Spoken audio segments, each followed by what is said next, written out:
Hello and welcome. I have been stalking Akris for many years. It's a brand I've admired a lot from a distance. And then in the last 12 to 18 months, when conversations started around quiet luxury and whether the rich buy or wear luxury, which they do, please don't be under any illusion they don't, I thought to myself, I come across so many amazing brands that are comparable to the brands that are typically bandied about, like Loro Piana, Brunello Cucinelli, Brioni, Christian Dior, Chanel, Hermes, for example, when content creators talk about the brands that the rich buy. But I have come across brands that are comparable to those, and in other cases, even better than those brands. And so my interest in Akris helped to kickstart my list. I have a list of over 60 brands and it's growing. Brands I like, brands that are focused on the very best. They are using the very best quality materials and using absolutely exceptional craftsmanship to produce their products. And these are the brands that the rich will typically go for, because when you have money, the more money you have, the more options you have in life. And what I found is with the rich, and particularly the incredibly wealthy, the very wealthiest, the top sliver, is that they will go for the very best money can buy. Money's not an issue, they buy the very best. And so in this video, I have a strong selection of brands across all fashion products for both men and women that I'm going to go through. I will talk about as many as I can in the next 15 to 20 minutes. Whatever's left over, I'll talk about in a second and possibly a third part. I'm Anesu Sagonda and I produce educational luxury content for anyone after the finer things, whether you're young and starting out in life and wanting to reap the benefits of buying better quality from the get-go, or you're into luxury but you want to focus more on high quality under the radar brands, or you're new to money and wanting to learn how to navigate the terrain, then my content is geared towards you.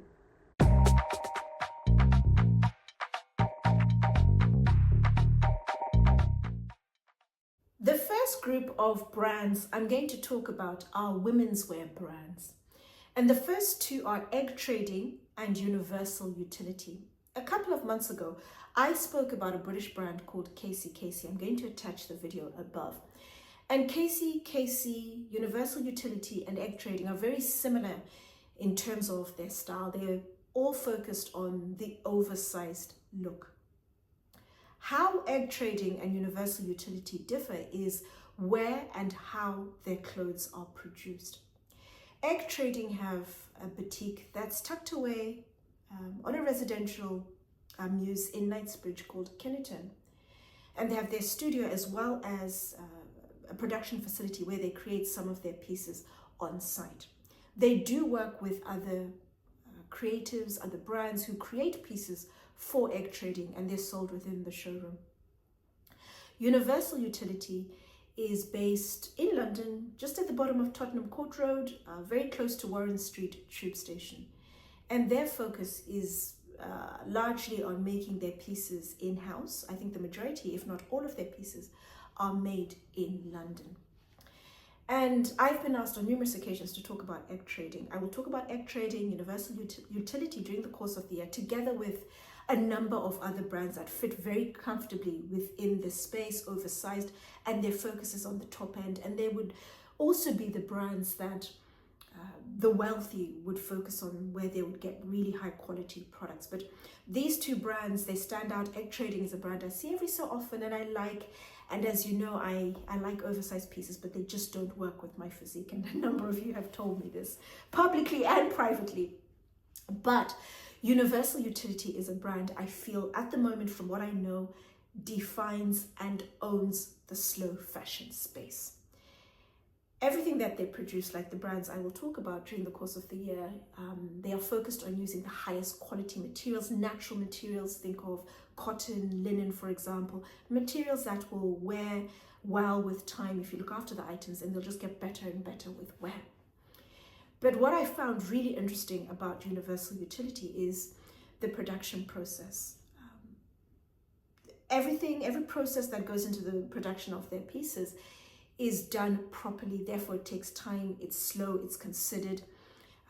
Every step of the way they work with crafts people who will fulfill a particular task, a particular process in the production, and they are someone with a lot of experience. They're incredibly good at what they do, and then it's moved on to the next person for the next process in the production. And so it takes time. And I remember seeing a jacket that looked fairly simple. It was very nice, but it was timeless, but the details, the quality was absolutely outstanding. I remember looking at it and thinking, wow, it's beautiful. £3,000. I thought, oh, that is a fairly lofty price tag. But the level of craft and detail that went into the jacket, the premium that was charged, it's for the craft you're getting. With a lot of the aspirational brands, the premium they charge, a lot of it is brand equity. But when you compare the craft that goes into those items and what you're getting from universal utility, for example, it's worlds apart. And I look forward to talking about it and explaining the difference between paying $3,000 for an item and getting that in terms of the craft versus just the brand equity. And then the next two brands are couture brands, couture fashion designers. The first one is Anna Valentine, and she has a wonderful showroom located in a residential street in Marylebone, which is opposite Mayfair, very close to Selfridges. It's literally a 5-minute walk. And she creates everything. It's all sewn in-house in the showroom in Marylebone. And she has a team of experts, very similar to Universal Utility, who do everything in-house. She has her own unique way of finishing her items. There's a running stitch she does on her clothes, which I like. And she also has fabrics that are also unique to her own brand. She's also a huge favorite of our Queen Camilla. She has a good number of her pieces. I went into the showroom with the sole intention of commissioning a piece, seeing what her style is, some of the pieces, and then getting something made. But I have to figure out a couple of things the designer would like, and I will go back and I will talk about that during the course of the year. And then the second brand I'd like to highly recommend is Stewart Parvin. Stewart Parvin actually had the late Queen's warrant. I'm not too sure if he has been reissued the warrant with the new Queen, but his work is absolutely outstanding. I first went to see him 2 years ago. My sister was attending the King's coronation, and she was still deciding between wearing something traditional versus a Western outfit. And I couldn't think of anybody better than Stewart Parvin in terms of the style, the etiquette, who would know what to recommend for the coronation. But regardless, he is absolutely wonderful. His showroom is located in Knightsbridge on Motcombe Street. And what I found really interesting is I had never met him before. He didn't know me. And Knightsbridge has a good number of boutiques. Some can be fairly pretentious. But what I liked about him is he was just not pretentious. He was real. I arrived, he was fun, we laughed, he was engaging, he was attentive, he was professional. I left feeling really good, even though there was the toss-up that I might not come back. The way we interacted, the style of his clothes, absolutely fantastic. The way he produces his items, he is someone I would highly recommend. If his style is your style, I couldn't think of a better person to recommend. If you're somebody who attends a lot of society events, you also attend, for example, major sporting, cultural, entertainment events during the course of the year, and he has clients who also attend such events. If somebody has ordered an item that's similar to what you would like or the same, he will let you know so you don't have a clash of outfits. Also works well with weddings as well. But Stewart Parvin is absolutely fantastic. I really like him, and just the way we interacted was exemplary and made me realize, there's some really good brands out there, fantastic products, and they create the most amazing experience for the consumer. And then the final brand in this section is the brand that motivated this video. It's Swiss brand Akris. Akris is based in the north of Switzerland in a canton called Saint Gallen. And Saint Gallen is one of the leading textile capitals of the world. And it's also a canton that's very well known and highly respected for their embroidery. That's their speciality in the region. And they have some of the best embroiders in the world, producing the very best quality embroidery in the industry, located in Saint Gallen.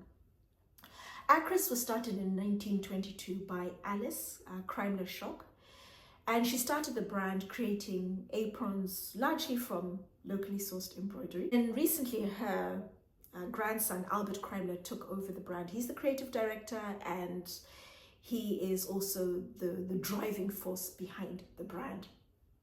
He named the brand after his grandmother. He used her initials, the A from Alice, and then from Kreimler, K-R-I, and from Shock, the S. And he has made innovation the DNA of the brand. A few months ago, I released findings from a luxury pricing project I conducted a few months ago. And we made a number of findings. One of them being consumers are getting disgruntled at the rise in luxury prices, but there isn't a rise or improvement in quality. And they wanted more innovation with the rise in prices. And I also introduced a brand recently into the foray, French leather goods brand Létrange.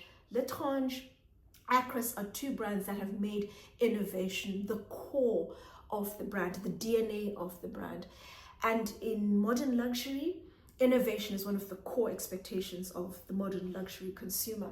And so brands like Létrange, Akris, they're at the forefront. They are the brands that consumers want but don't necessarily know about. And with Akris, their innovation has 5 core elements. The first is embroidery.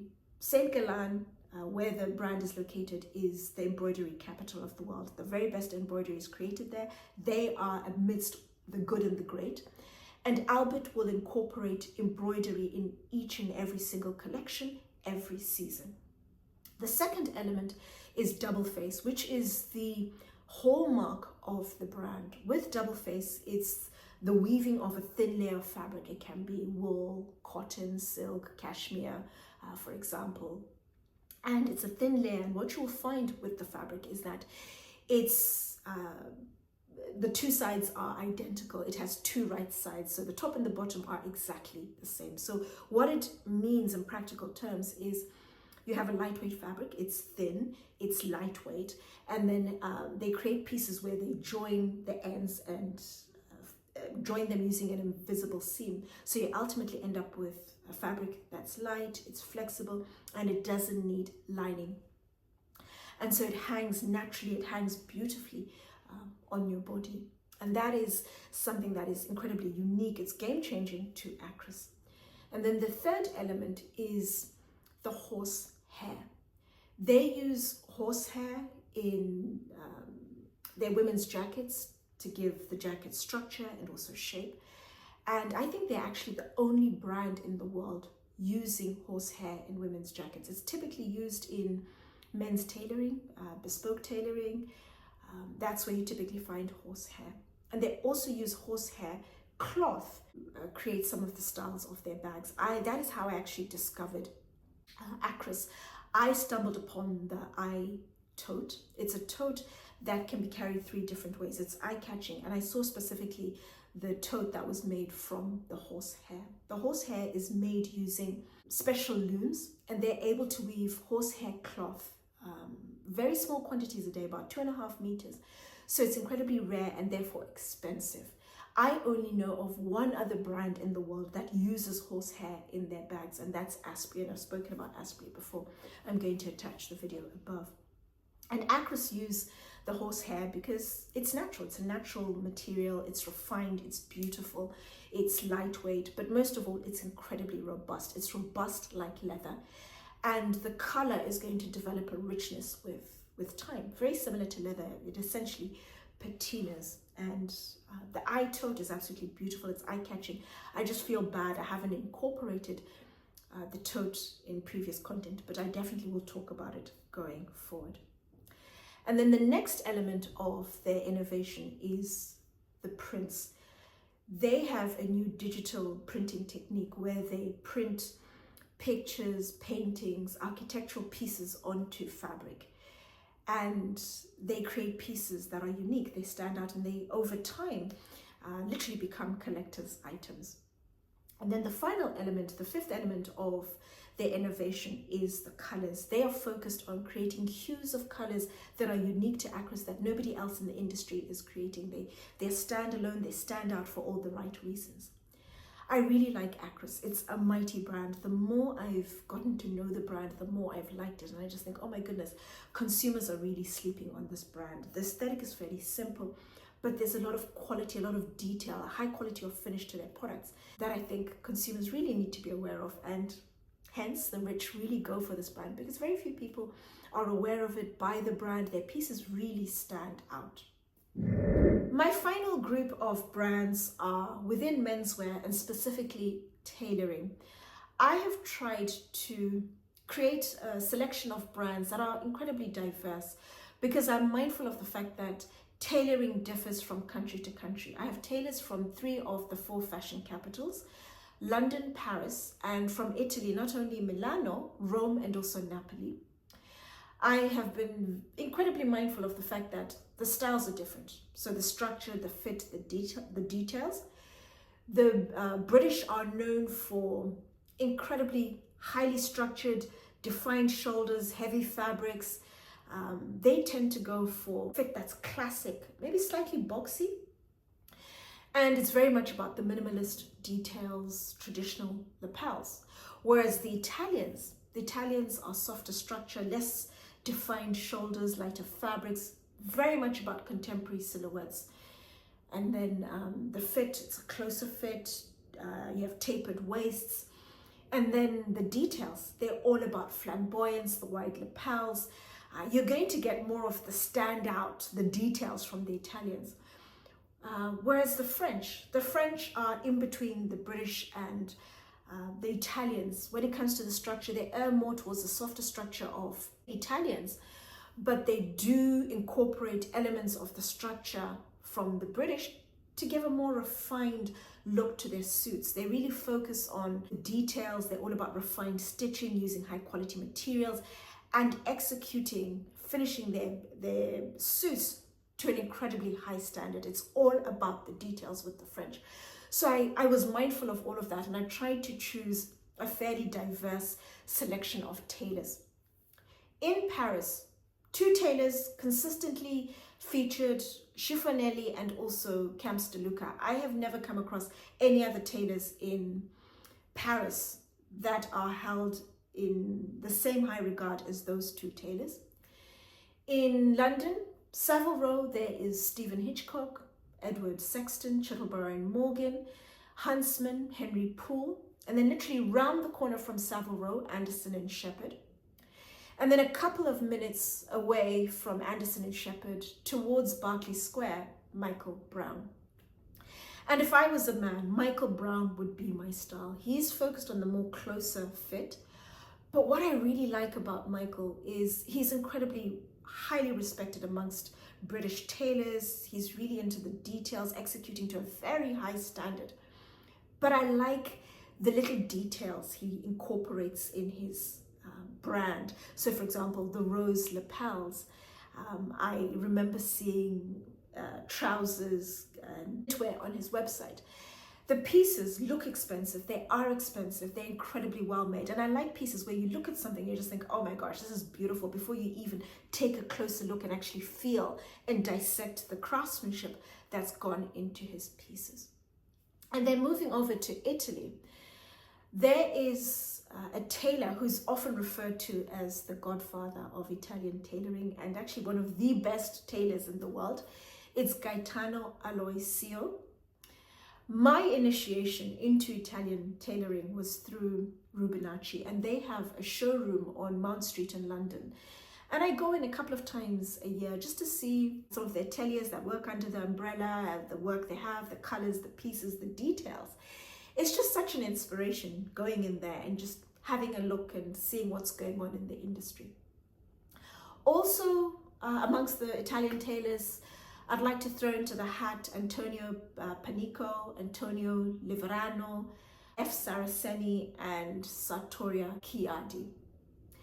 So that's my selection of menswear and womenswear brands. Please feel free to add other brands within menswear, womenswear in the comment section that are on around the same level as the brands I've mentioned. As always, thank you for watching.